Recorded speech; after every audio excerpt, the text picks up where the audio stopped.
revolution. People are having to find new ways to connect, not just as people, but systems and infrastructure and technology like never before. And this is a really wild opportunity for you to go deep dive into exploring your business, your systems, and your processes for automation. And so I asked Stu Hawkins to give a presentation on how you can approach thinking differently about systems and automation. He's the founder of RedArc. He builds automated fundraising systems for some of the biggest charities in the world, like UNICEF, Food Bank, Salvos. And he's going to be talking about how to make sure your systems are working for you, not against you. The importance of creating an interconnected system of kind of killer apps, each which solves a powerful problem. 5 indicators that you can benchmark yourself against to see whether or not you're making the most of these kind of integrated technology systems and apps that are available. And what to do next, even if you're not a techie person. Stu's a legend. I think you're going to get a lot of value from this. But before I hand over to him, let me just give you some context. So you're about to sit in on a session from one of our crisis reinvention team, but let me give you some quick context. When COVID started to seriously impact businesses, we mobilized experts from within the Dent community to be able to help business leaders like yourself navigate the difficult decisions across a variety of topics, including how to access finance and grants, to cash management, to human resource law, to marketing and sales strategies, to cool tools and tech that you can use from home, through to high stakes leadership, health, wellness, stress management, not just for yourself, but for your team, and look, a whole lot more. For the full schedule, with more being added every week, visit dent.global/reinvent, and we hope you find it a useful resource. All right, let's do this. Thanks, Glenn. And can I say right at the outset, what an incredible initiative this is. It's times like these when you really realize that you're part of a community, part of a tribe that comes together in times of need to help each other out. And that is amazing. There are so many awesome resources in these series, and you really should check them out. And for myself, I'm just honored that, I can be some small part of it. So like Glenn said, my name is Stu and I run a software company called RedArc that develops automated fundraising systems for nonprofits. We help people like UNICEF and the Salvos make more impact by automating, connecting, and extending their systems. And systems is exactly what I want to talk about. Because there's never been a more important time for your systems to be working for you rather than against you. I mean, our lives right now are totally full of important things. They're just like you get up and you do important things. You work through the entire day, and if you're lucky, you finish by like 8 p.m. and everything in between was critical. And so, you don't want to be spending time during that making sure that your systems are still going, because they should be working for you and not taking up your time. So can I suggest to you that at this time, if at no other time, you need to make sure your systems are working, and if they're not, this is the time to reinvent them. You see, we work for a whole range of nonprofits, and from small ones to large ones, and we get a consistent message coming back that they are spending time doing data stuff when they should be talking to people, and their team is spending time getting caught up in like the tiny little stuff when they should be doing their jobs, doing their high value tasks. And small business is no different. Like my business is no different. We're just doing stuff that there is technology now that can do it for you. So here's what I'm going to do today. I'm going to, from our experience working with our customers and from our own company and the experience we've had of automating our company, what I want to do is give you what you need in order to assess whether there's a reinvention that needs to happen in your company, and then give you some tips on how to make that happen. Sound good? Let's get started. Okay, so we're going to be looking at 3 things. First of all, I'm going to give you some context. We're going to talk about how awesome ecosystems of applications are basically what you need in this day and age. And then I'm going to go through 5 signs that may indicate that you need to reinvent your systems in this time of crisis. And then finally, we're going to do some next steps so that you'll know what to do next should you find that you need to reinvent. All right, so let's start with some context. Yes, that is the one ring that will rule them all, because that is how systems used to be. It used to be that you would have one system, and the idea was that that one system would do everything for you. Now, I'm not sure this is quite so much the case in business than it is in the non-profit world. You guys may have moved on a lot sooner than the non-profit world. So I'm not going to dwell on this, but basically that's how it used to be, and it basically didn't work. But cloud computing introduces this whole new idea. There's this, you could then get, like, because cloud applications were affordable and easily available, and they, hopefully might connect together, but we'll get to that later. So you could go out and you can find a whole bunch of applications, not just one, because one is like really, really hard. It was like this all-purpose do everything thing that never really, really existed. So you could go out and get like a whole bunch of little apps that did one thing awesomely well, and you could put them together, a bit like a fantasy football team. Because like a normal football team, you just got your own players, like your players who you've hired, and that's all it is. You can only pick from like your 20 players or however many players it is. But a fantasy football team, you can pick from any player anywhere in the world. You can just put together the best players. And it's a bit like that, because like in the old way where you had one app, you just had that app's features and you could use them or not use them, but that's all you had. But in cloud computing, you can just pick anything you like. So let me give you some examples. And these are just examples. So here we go. Here's you might want to start with a CRM, and you might have one of these CRMs, because there's good CRMs, and then you'd probably get Xero for your accounts, or you might have MYOB or something else, but you'd want a cloud app. And then you want to do some marketing, so you want to have Campaign Monitor or MailChimp or Active Campaign or Autopilot, one of those. And these are all great programs that you could put in your ecosystem. Then you might want to add some landing pages, lead pages. At least was a great way of doing it. I'm sure there's a better way of doing it now, but lead pages, and there's several apps like that. You might want to do some conversational SMS. There's one go for there.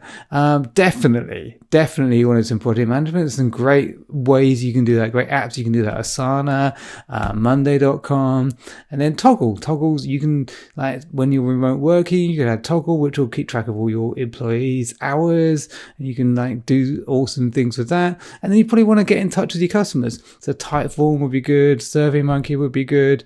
Quilla, that's an amazing one. It allows you to do presentations, proposals that look like presentations that just make you seem like you're the most awesome company ever, which of course you are.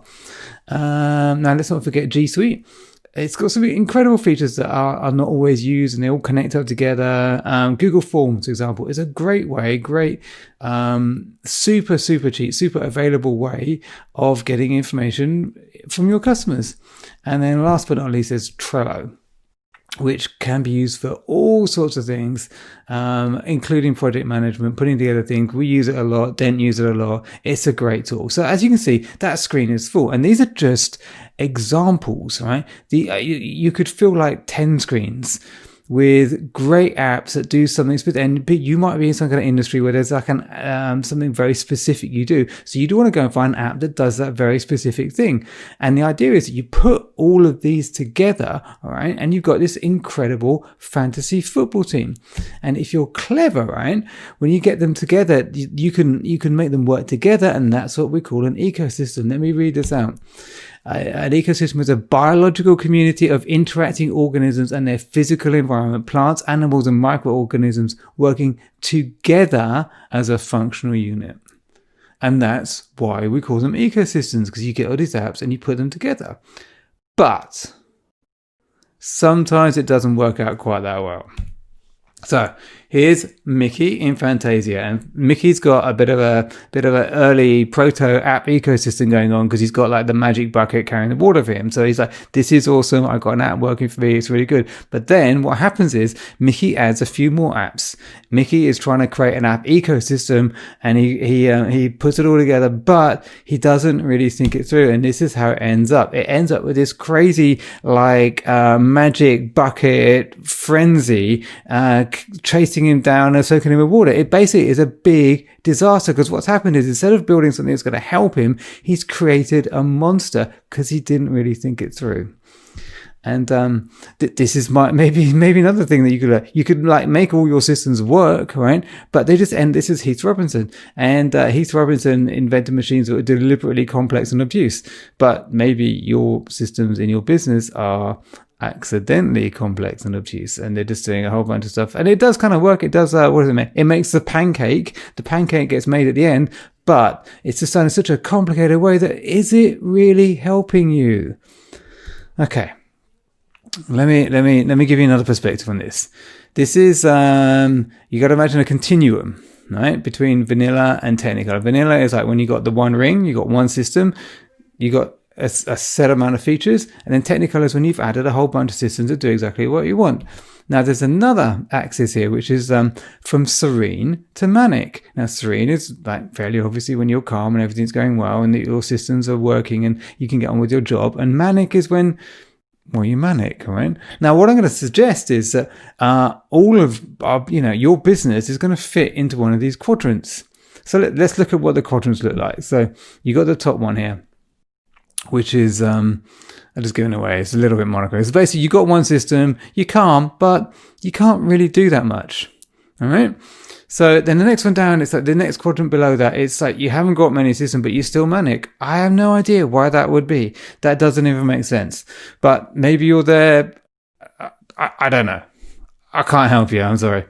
But the two segments on the right are, more like where companies are likely to be. So the bottom right-hand corner, this is where you've added a whole bunch of systems, but you're far from serene. In fact, you're going to be a little bit like Kermit here, going crazy. And that's what you feel like, because you've added all this stuff that was meant to help you, but you're just like typing like crazy to make it all work. But some people, they've added all the systems, they've made it all work, and they still manage to end up with this beautiful Australian ecosystem with a kangaroo and logs, and it's all working together, and it's really, really beautiful.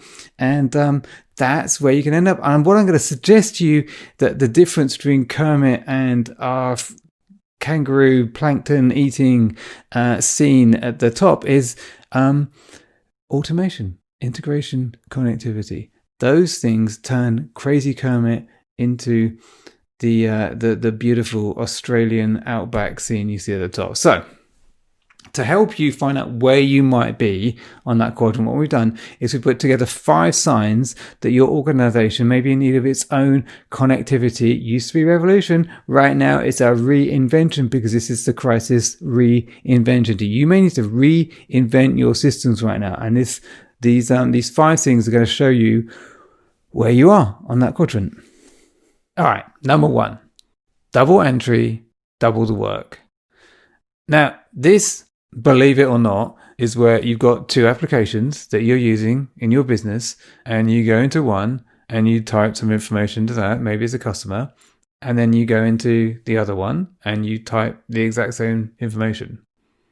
Now, every single time I do this presentation, I'm like, we need to drop this slide, because seriously, nobody is doing this anymore. This cannot be happening. It's now 2020. This cannot be happening. Every time I'm like, okay, put your hands up if you're still doing this. And I guarantee there's more than one hand every single time I do this. People still do this. Stop. It's crazy. Don't do it anymore. You are literally doubling the amount of work that you're doing, and there are ways to sort it out. There are bad ways and there are good ways, but just do something, okay? Thank you. All right. Okay, sign number 1, double entry, double the work.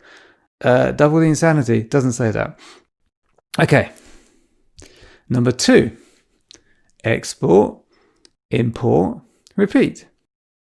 Now, this was an awesome solution to number 1, the double entry thing, back in like 1980.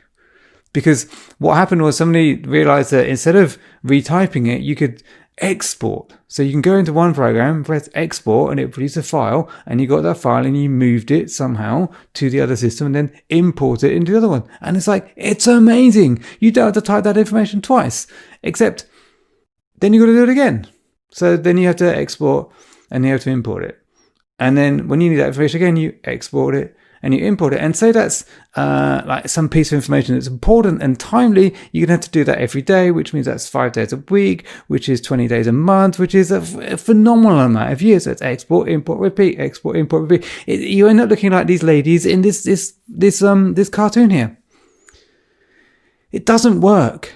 And it was awesome in 1980, but this is not 1980, this is 2020. And there are ways to directly connect your app so that you don't have to go through this whole thing about export, import, repeat. Okay? Export, import, repeat. Don't do it. Okay. All right. Number 3, you're getting really good with Excel. Now, admittedly, this doesn't sound that bad. It's like, you're really good. It's like, you're awesome at Excel. You're just so good. You're like an Excel guru. It's like the best thing ever. Hey, I'm an Excel guru. It's like really, really awesome, right? The thing is, right, what is your job title? Now, if your job title is Excel guru, then you are the best Excel guru. You are exactly doing your job. You're awesome. You should get a pay rise. All right. However, if your job title is it's the founder, or you're the CTO, or you're the operations manager, or the marketing, or the sales manager, or basically any kind of like team leading person that doesn't have the word Excel in, then by being really, really good at Excel, you've basically you're not doing a job, because that's not your job. Your job is to do the thing that you're hired to do, which is like sales or marketing or leading or operating or whatever it is you're meant to be doing. That's what you're meant to be doing, not Excel. And the reason you probably got really good at Excel is because you're doing export, import, repeat. Because actually that practice doesn't work, because somehow in between the two, it's like, oh, that doesn't quite fit. So you like Google a whole bunch of like awesome Excel hacks so you can like format this and format the other and do this like this VLOOKUP and do whatever. And then somehow it's like, but then you have to do that tomorrow, and you have to do that tomorrow. Oh, yes. And you got this other thing as well. And then you eventually, you end up making an Excel list of all the Excel tricks you have to do in order to get Excel spreadsheet A and spreadsheet B. Why? It's okay. So if you're good at Excel, all right, just put your hand up and just think through how you got there, and then think, maybe I need to do this differently. All right, number 3, you're getting really good with Excel. All right, number 4, you're sure that information is in there somewhere. And, Wally is in there somewhere. All right, but you can't see him. And if if you have like a customer CRM and you also have some email marketing and that's got some stuff in, but you've also got some sales, and you've basically got all these systems. And then when somebody says, can you tell me how much blah blah blah is, and you're like, I don't know, that's over here, and then something's over here, and you just don't know, right? And then you just be like, oh, I'll just get on. And then you see you're making decisions without all the information. Now, if you could have connected that information together somehow, you could have maybe got it all together and been like, oh, well, this is I need to do this. So if you're finding you can't find information, but that somewhere in your organization it exists, you definitely have a connectivity issue. All right, and then number 5 is my favorite. Here we go. Number 5 is you're using the F word a lot. Now, I can guess what word maybe Gordon Ramsay is using there, all right? But that's not the F word I'm talking about. I mean, another F word I could be talking about is frustration, all right? But not even that. The word that I'm talking about here, the F word I'm talking about here is file. Oh, does somebody send me the file? Have you got the file? Yeah. Oh, that file got lost. Oh, the file's on the FTP. Oh, the email dropped that file. Oh, was that? People talking about files, it just indicates you've got a problem, because files were invented in the 1970s. And back in the 1970s, people wore flares and really, really bad clothes that were cool then, but aren't cool now. And files were a bit like that. They were very, very cool when they were invented in the 1970s, right? But this is not the 1970s. There's API technology. There's platforms that can do this for you. There's all sorts of stuff that's now happening that you shouldn't be having big conversations about. Oh, where's the file? Because, well, you shouldn't be using a file. Okay? So if you talk about files, that's number 5. That's number 5. And it may be frustrating you, and you may actually be using the F word because, heck, it can be frustrating. All right. So, did anybody see themselves in any of those slides? Did anyone see themselves in more than one of those slides? Hopefully that's going to give you an idea that maybe there's areas that you can improve, areas that you can connect, that you can then make your systems, you can reinvent your systems and make them more effective. What's next? Okay. So here's what you do. If you realize that you can do something, I'm going to suggest there's 3 things you can do. Number 1, pick your team. And this goes back to the whole app ecosystem thing. Number 2 is spot the bottlenecks. So if you've put your apps together, your team together, right, you just got to see like where it's working and where it's not working. Because I'll get to that in a sec. Number 3, connect the dots. Once you've figured out where the bottlenecks are, connect it together and make an actual ecosystem, not a monster. All right, let's go with number 1 first, pick your team. This is fairly obvious. This slide, which I showed you earlier, is just a very, very small selection of things you can use. So you just got to get on Google. You got to be like, I want to do this. You just be convinced that there's an app that does it for you. Ask some people who are doing similar things. Go, what do you use best for things? What's the best? And you'll end up with like, 4 or 5, don't go crazy, apps that do what you need to do. And they're probably going to cost you, a sensible amount of money, and they're going to really, really, really help you. Okay. So first of all, number 1, pick your team, find the apps that do what you need to do for your business. Okay. Number 2 is find the bottlenecks. Now, less is more. You can just about read that because there's kind of bits missing. That's kind of the joke, I think. It's very artistic.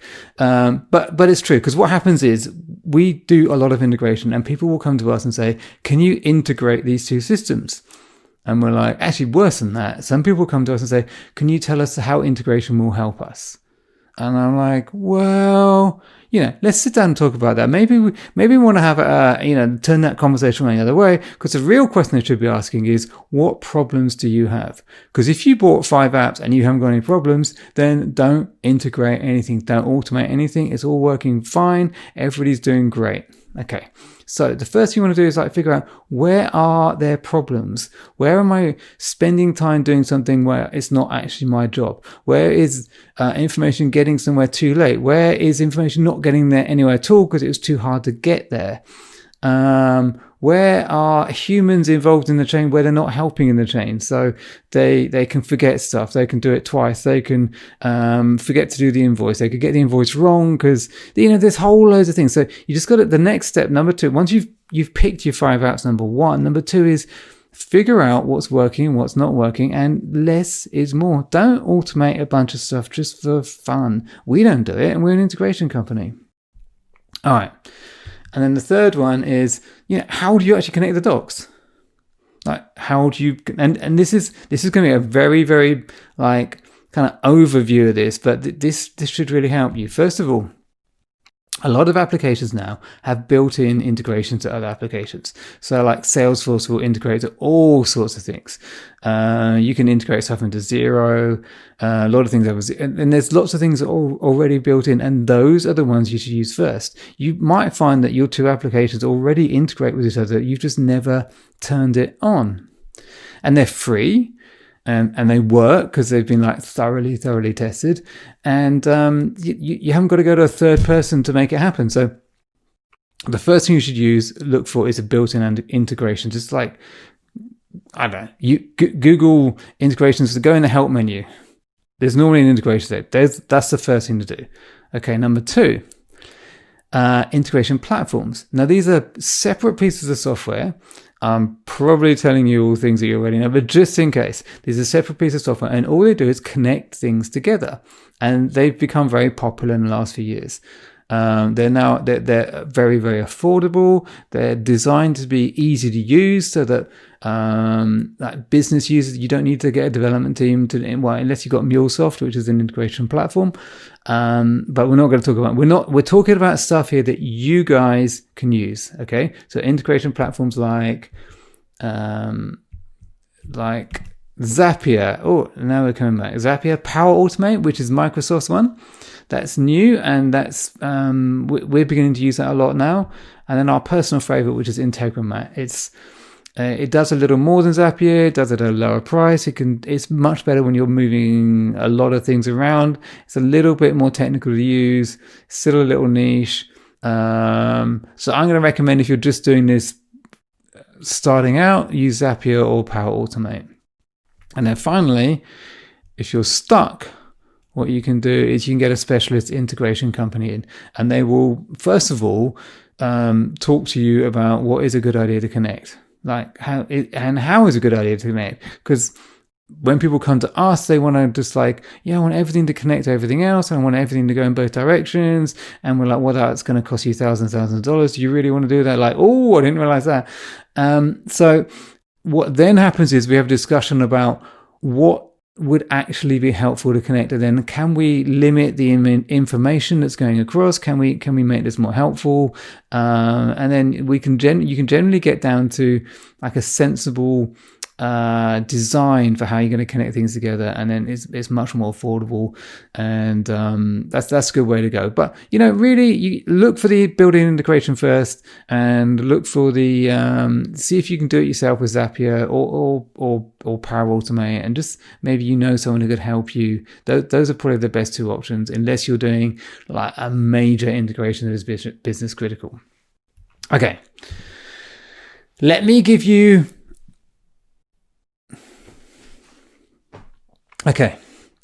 Let me give you some examples from the things we have done. This first one is Mondial Telephone Fundraising, which is a charity call center we've worked with for a very long time. Now, their basic policy is when people leave, they look and see whether their jobs can be automated. And I think nearly every time somebody's left, that role has not been recreated. It's been replaced with technology. So they're very, very on the front foot in terms of employing technology to do things that really, that job that left had probably somebody been doing it for several years. It was a great, when it started, but technology had advanced and it wasn't needed anymore. So when we started working with them, I'm just going to show you what they had. Now, they're a call center, so they had a calling system. Now that seems really simple, but what happened was lots of campaigns came in. So the charities they work for would send them Excel spreadsheets with all the data in, and then they would send them back Excel spreadsheets. Now, both of which could basically be wrong and were a lot of the time. And then, of course, they needed to send invoices. Now, how do they do that? They typed the information. So they took the information, they looked at the information in the calling system, and then they typed it into their accounts package. Zero information took somebody like a day. Actually, it did take them a day. So then, of course, they got payroll. Now, people need to get paid. So how do they do that? Well, they typed a whole other bunch of information that came out of the call system, and then they needed timesheets, which were of course done with paper and pen, which then also got sent to this poor person who's doing the payroll, and then they had to book the shifts. So the fundraiser had to say when they're coming in, and of course that was done on an Excel spreadsheet. And sales, paper and pencil. That was it. No system, no nothing. Campaign started, nobody knew. Campaign started when people didn't know the whole time. It was a bit of a mess. And you see all of these lines here. Each one of those lines is a person. So there was a person doing all those things. And it wasn't an awesome job. Like, processing Excel files all day long is not awesome fun. And it was costing the company a lot of money. So over a period of years, what we did was change it to this. So it's still got the calling system. And then of course, we integrated Xero. So then all the invoicing was done in 1 hour. That is the beauty of, and you could do the same thing. This is a charity call center, but if you've got anything where you're recording stuff and you integrate that to your invoicing system, suddenly something that took you all day and was very frustrating became a no-brainer. All right. Then the payroll system was then linked into Xero. It was Xero, and it was all linked into the calling system, so that all just worked anyway. Then we set up a web form so that fundraisers could add their own hours. So the supervisor didn't have to go in and collect pieces of paper and then write them all into a spreadsheet and then put them all in. That all of that was gone. That saved hours and hours and hours. Plus, the fundraisers were able to do it from home. It was much better. And then all that data coming from charities. So that's our system right there. That's our Red Arc telemarketing system that sits in between the call center and the charity, and all the data just moves automatically. There are no files in this system. If it's set up like that, the data goes one way and goes back, and stuff doesn't get lost. It's awesome. And then, then just for fun, we linked it up to their recruitment systems. As soon as somebody got recruited, when they hired, that all got automatically set up in Xero and automatically set up on all the calling systems. And that's like half a day's work each time they hired someone, which is quite a lot back then, because long story. And then just for funsies, just recently we added HubSpot for their CRM, which means they got a sales process. And at the end of the sales process, when a project goes live, it gets automatically set up in the calling system. So suddenly everybody has visibility and control. So you can see all those lines there are not people; those lines are automation, and it just completely revolutionized their business. And let me show you some of the things it did. There were literally 4 fewer full-time staff. Now these, they didn't, just to make it clear, they didn't sack a bunch of people. These were people who left and weren't replaced, or some of them went on to doing more interesting jobs. But 4 less staff. Now you can imagine that's a big budget for the automation. Customers got their results back in time, which is always a good thing. There were no more errors. People used to mess things up the whole flipping time. People would send duplicate files back, so they would double up in the charity CRM, or people would get called at the wrong time. It was just a disaster. Invoicing, as I told you, went from 1 day to 1 hour. The fundraisers were to self-manage, which meant there was a lot less faffing around with the supervisors, their team leaders, and the sales and the operation team were finally connected. So that's what can happen if you invest in a whole bunch of integration. But that's like industrial scale integration. You know what I mean? That's like key to their business. My second example, I just want to do something that's more relevant to a business a bit more like yours. So I thought I'd show you what our business does, because ours is a much smaller business and we still use a lot of integration, but we use it in a very different way, because despite the fact we're a software company, we don't tend to invest a whole bunch in our internal systems in terms of writing code for ourselves. We generally use off-the-shelf integration platforms. I set a lot of it up, and I'm not one of the coders.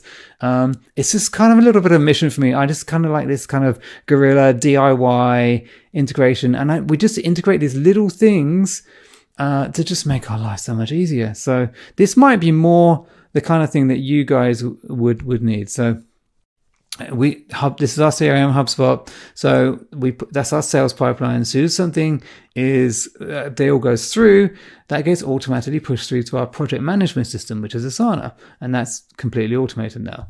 And then what happens at the same time, it pushes a notification to our awesome bookkeeper, Tammy. Now, you will notice that Tammy is not a system and she is not an application. She's a real life person, all right? Because the way that our invoicing work is quite complicated, and it just wouldn't have made sense to try and automate it and do all the complicated rules that it just wouldn't have worked. So instead, we automatically notify her, which means she gets all the information. She always gets notified, so somebody can't forget to tell her that we've got a project. And then she sets it up in Xero. That's a person, because you need it's like use people for what they're good at, who've got brains, and use automation for what it's good at. All right, now Jira is the same. So our actual development is done in Jira. It's not done in Asana, because it's got a whole bunch of development stuff that goes on, and our development team lead sets it up. Again, that wouldn't make sense to automate that. But now here's the bit I really like. So we've got Xero, which has got all our financial information. We've got HubSpot, that's got all of our sales information. We've got Jira, that's got all the development metrics. So the 3 of those give us all the metrics that we use to measure how our business is doing day by day. Now, you may have heard of this concept because you're in Dent of the SAND dashboard.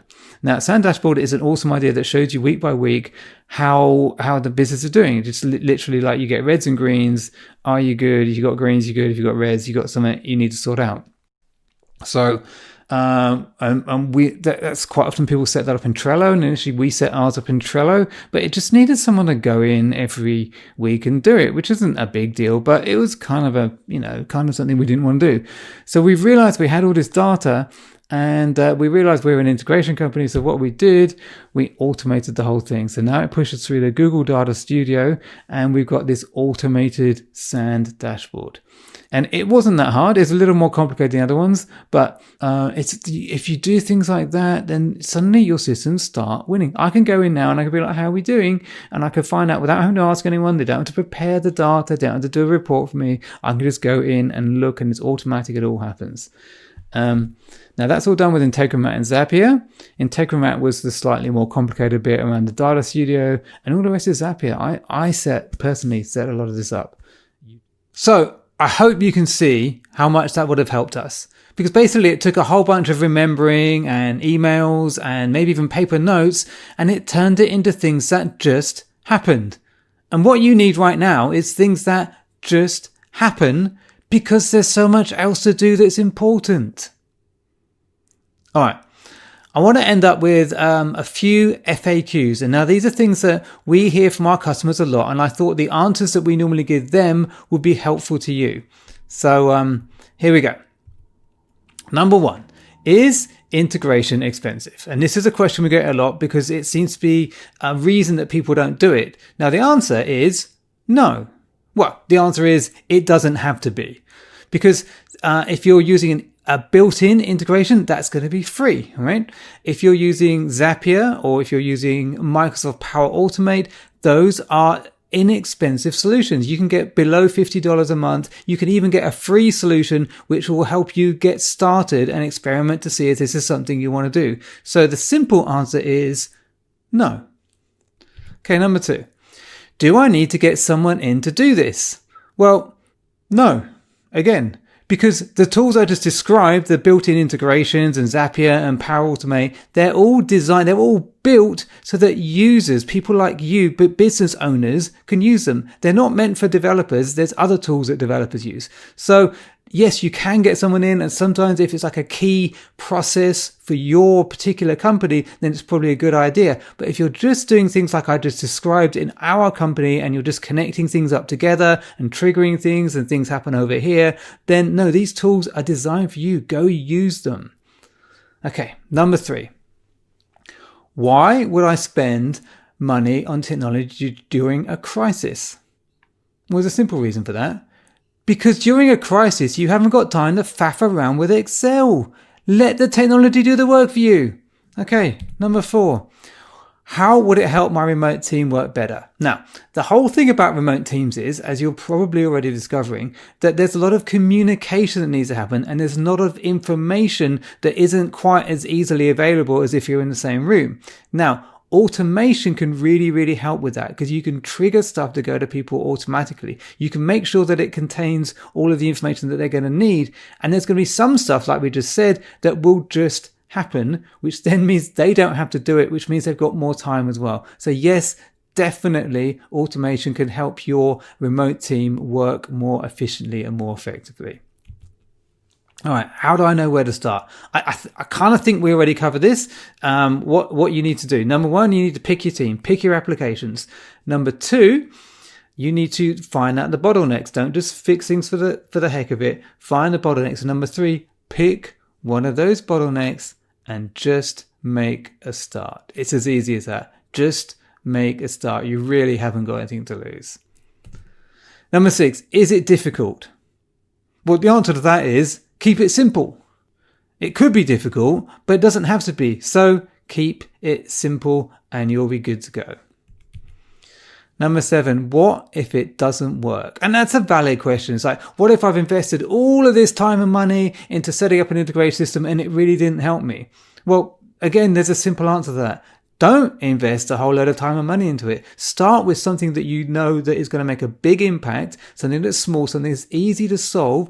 Use one of the tools I described at the top that don't cost you a lot of money and don't take a lot of time to set up. And you use the concept of MVP, right? In this context, that's minimum viable product. So just make the smallest version that you can of it and see if it works. And then if it doesn't work, you can do it again a little bit different. You haven't really lost a huge amount of time or money. And what you stand to gain by not having to do that big thing that's maybe like 80% of your problem is huge. So yeah, if it doesn't work, that's not awesome. On the other hand, if you just make sure you just start where it's important, it's not going to be a problem and you've got so much to win.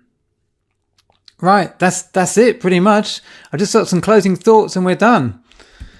So here they are. If your systems are looking a little monochrome because you haven't got enough going on, then get them to launch, get them to take off, get something happening. On the other hand, if you're looking like Kermit and everything is going crazy, then add some automation and make it into an ecosystem, not a problem. Okay, my final thought, and I found this on the Microsoft site. Take care of what's important, automate the rest, which pretty much sums up all I want to say today. We're here to help if you need us. There's a URL with a whole bunch of resources on there, but really it's now over to you.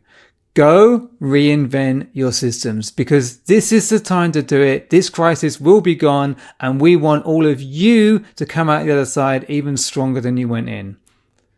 Thanks for listening. You guys are awesome. For more expert talks, just visit dent.global/reinvent because we believe that the decisions that you make now matter more than ever. We started Dent 10 years ago in the middle of the GFC in London, and we shared the key person of influence methodology as a tool to be able to help businesses thrive despite the chaos. Today, it's a best-selling book, and over 3,000 businesses use the methodology like an operating system for driving performance. And we've learned that regardless of economic conditions, that your primary focus as a founder should be showing up as the go-to brand, the key person of influence in your industry. More important than systems or social media, more important than Facebook videos or launching a website, the goal of showing up as the key person of influence in your industry should be the organizing force. It should be the primary objective that helps align all your other decision making. Because as your influence and reach expands, it becomes easier and cheaper to attract clients, team, media, even investors. When times are tough, it's the key people of influence that become even more valuable and even more in demand. And if you've been in business for a while, you're probably a lot closer than you think. So every week that this COVID-19 thing continues, I'm going to be hosting a weekly talk to be able to help business leaders like yourself recalibrate their focus so they can make the most of the times that we're in. If you're interested in jumping on a Zoom and saying hi with me, you can find the link to register for my sessions as well as all of the crisis response team sessions at dent.global/reinvent. If you found this useful, let us know. My name's Glenn Carlson, and please be brave, have fun. Let's go make a dent in the universe.